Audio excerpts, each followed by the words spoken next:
सो तुम जानहु अंतर्यामी पुरवहु मोर मनोरथ स्वामी। मित्रों नमः संस्कृताय ज्ञान भारती क्लासेज में आप सभी मित्रों का बहुत बहुत स्वागत है।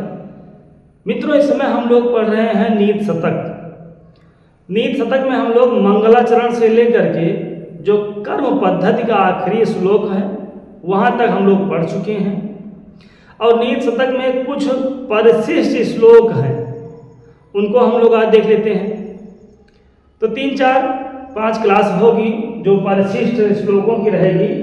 तो शुरू करते हैं हम लोग आज की अपनी क्लास। और ये जो 1, 2, 3 श्लोक हैं ये नीति शतक में जो परिशिष्ट हैं श्लोक वे हैं और इन तीनों श्लोकों में एक ही छंद है और वो है अनुष्टुप। अनुष्टुप छंद के संपूर्ण चरण में होते हैं 32 वर्ण और एक चरण में 8 वर्ण होते हैं। अगर पूछते हैं कि अनुष्टुप छंद के प्रत्येक चरण में कितने वर्ण होते हैं तो 8 वर्ण होते हैं। 8 वर्णों का एक चरण होता है और संपूर्ण छंद में होते हैं 32 वर्ण। तो आलस्यम हि मनुष्याणाम शरीरस्थो महारिपुः नास्त्युद्धं समो बन्धो कृत्वा यमुनावसीदति। है तो ये परिशिष्ट का श्लोक लेकिन है बहुत काम का श्लोक, पूछा भी बहुत जाता है। आलस्यम हि मनुष्याणाम शरीरस्थो महारिपुः। मनुष्यों के लिए, लोगों के लिए जो आलस्य है ना वो शरीर में रहने वाला बहुत बड़ा शत्रु है। अगर किसी के शरीर में आलस है, कोई व्यक्ति अगर आलसी है, कुछ काम वाम नहीं कर रहा है तो समझ लियो कि वो जो आलस है वही आलस वह के शरीर में सबसे बड़ा दुश्मन है। आदमी के, इंसान के शरीर में अगर आलस है तो समझ ही लीजिए कि वही आलस उसका शत्रु है। आलस्यम हि मनुष्याणाम और शरीरस्था महारिपुः। महारिपु नहीं, महारिपु भर्तृहरि जी ने कहा बहुत बड़ा शत्रु है। बहुत बड़ा शत्रु कौन है? आलस। किसके लिए? मनुष्यों के लिए। और वो रहता कहाँ है? तो मनई के शरीर में, देही में रहता है।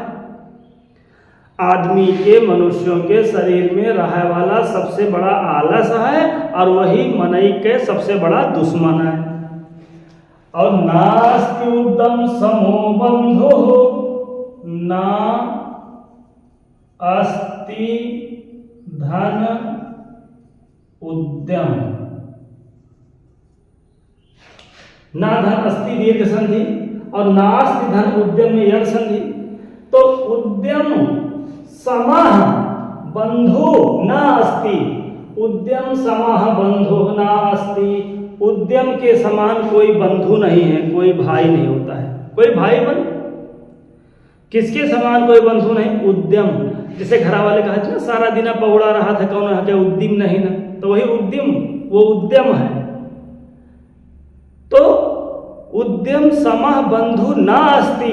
कोई व्यक्ति अगर कोई काम कर रहा है, हमेशा परिश्रम कर रहा है, मेहनत कर रहा है, कोई व्यापार इत्यादि कर रहा है तो समझ लीजिए वही उसका बंधु है। उद्यम समः बंधु नास्ति, उद्यम के समान कोई बंधु नहीं है। और यम कृत्वा, यम मतलब जिस उद्यम को, जिस परिश्रम को, कृत्वा मतलब करने से, अवसीदत ना कोई कष्ट नहीं आता है। अगर आदमी मेहनत कर रहा है, आदमी कोई कार्य कर रहा है तो समझ लीजिए कि उसको कोई भी कष्ट नहीं होगा। उद्यम के समान कोई बंधु नहीं है। और जो यम कृत्वा और जिस उद्यम को करने से अवसीदति ना कोई कष्ट नहीं होता है। पहली बात भर्तृहरि जी ने बताया, उपाय भी बता रहे हैं। उपाय तो यह है कि उद्यम के समो बंधु ना, उद्यम के समान कोई बंधु नहीं है, और जो उद्यम को करता है वो कभी दुखी नहीं होता है। तो आलस्याना रोग और उपचार दोनों है। पहला तो यह है कि जो आलस्य है ना, वो शरीर में रहने वाला सबसे बड़ा शत्रु है, बहुत भारी शत्रु है मनुष्यों के लिए। और उद्यम के समान कोई बंधु नहीं है, और उद्यम को जो व्यक्ति करता है उसको समझ लीजिए कभी कष्ट नहीं होता है। तो आलस्यम ही मनुष्याणाम शरीरस्थो महारिपुः नास्ति उद्यम समो बंधुः कृत्वा यमुनावसीदति। उद्यम के समान कोई बंधु नहीं है, और जो उद्यम करता है वो कभी दुखी नहीं होता है। अगला श्लोक, एकेनापि सूरेण पादाक्रांतं महीतलम् क्रियते भास्करेणेव अस्फारस्फुरित तेजसा। एकेनापि सूरेण पादाक्रांतं महीतलम् क्रियते भास्करेणेव अस्फारस्फुरित तेजसा। भर्तृहरि जी ने कहा कि एकेन सूरेण अपि, एक ही सूरवीर से सारा महीतल, सारा भूतल पादाक्रांत हो जाता है, उसके बस में हो जाता है। एकेनापि सूरेण पादाक्रांतं महीतलम्। एकेन सूरेण, एक ही सूरवीर, कोई एक व्यक्ति निकल जाए बहुत बड़ा वीर, तो समझ लीजिए कि उसी वीर से, उसी की वीरता से ना वो सारा महीतल पादाक्रांत हो जाता है, उसके बस में हो जाता है। एकेन अपि सूरेण पादाक्रांतं महीतलम्। सारा महीतल, सारा भूतल, सारा भूमंडल ना एक ही सूरवीर के वश में हो जाता है। जैसे भास्करेणेव, भास्कर, भास्कर मतलब सूर्य, भास्करेण अस्फारस्फुरित तेजसा, बहुत ज्यादा चमकते हुए तेज के द्वारा सारा जो भूमंडल है, सारा संसार है ना, वो उनके वश में हो जाता है। या फिर ये ऐसे कह सकते हैं कि सारे संसार को वो अपने किरणों से प्रकाशित करते हैं। भास्करेण, एक ही भास्कर से, एक ही सूर्य अपने तेज से, अपनी किरणों से, चमकती हुई किरणों से सारे संसार को प्रकाशित करते रहते हैं। क्रियते, क्रियते मतलब करते हैं, प्रकाशित करते हैं, सबको प्रकाश देते हैं। अकेला सूर्य, भास्करेण, एक वचन है तृतीया का। एक ही भास्कर जो बहुत ज्यादा स्फुरित तेजसा है, जो बहुत ज्यादा चमकदार है ना, उन्हीं भास्कर से सारा संसार प्रकाशमय हो गया। सारे संसार को एक ही सूर्य प्रकाशित करता है। उसी तरह भर्तृहरि जी ने कहा कि एकेन सूर्येण पादाक्रांतं महीतलम्, सारे महीतल को, सारे भूतल को एक ही सूर्यवीर अपने बस में करता है।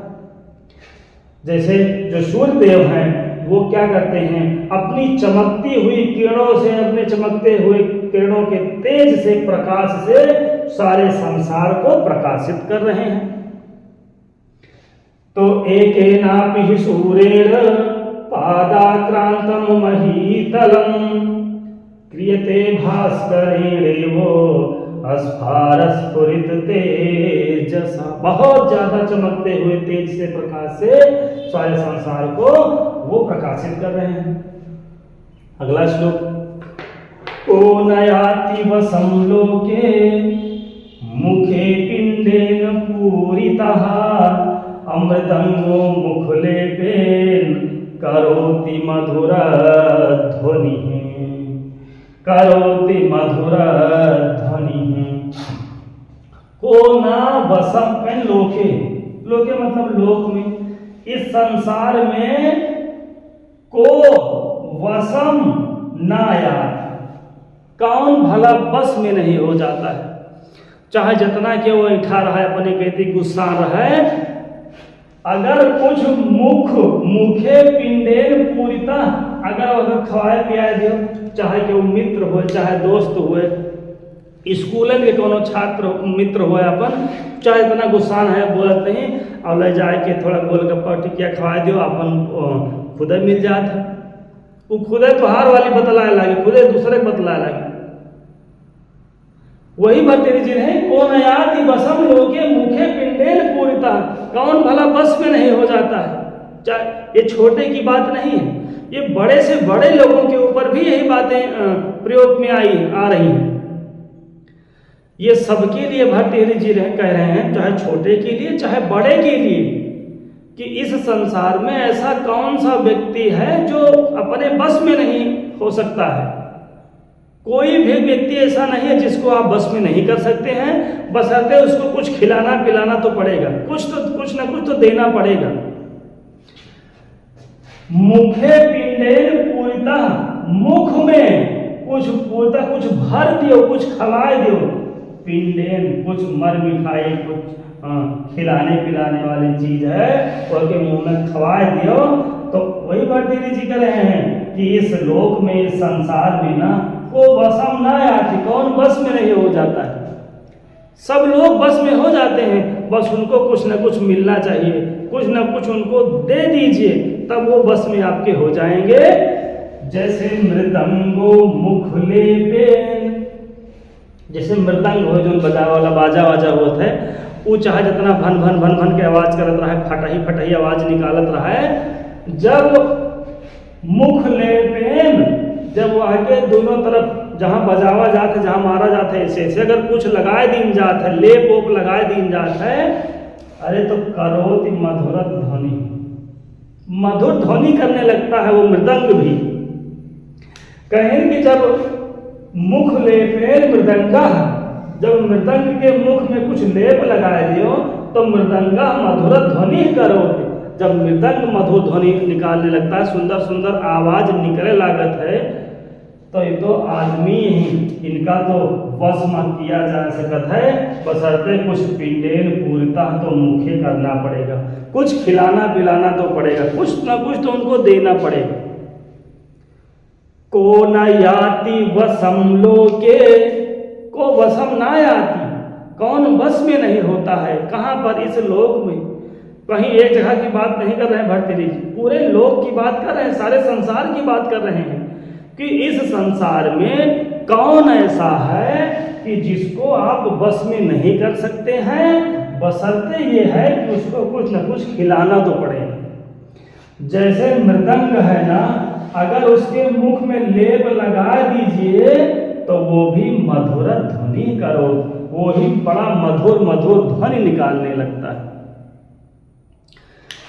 तो को न याति वसम लोके मुखे पिंडेन पूरितः, अमृदंगो मुख लेपेन करोति मधुर ध्वनि।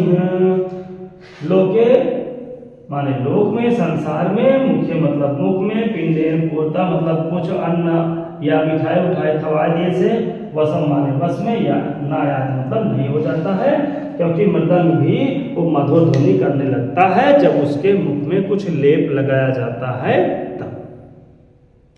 तो मित्रों, आज की क्लास में बस इतना ही, मिलते हैं हम लोग अगली क्लास में, तब तक के लिए नमः संस्कृताय।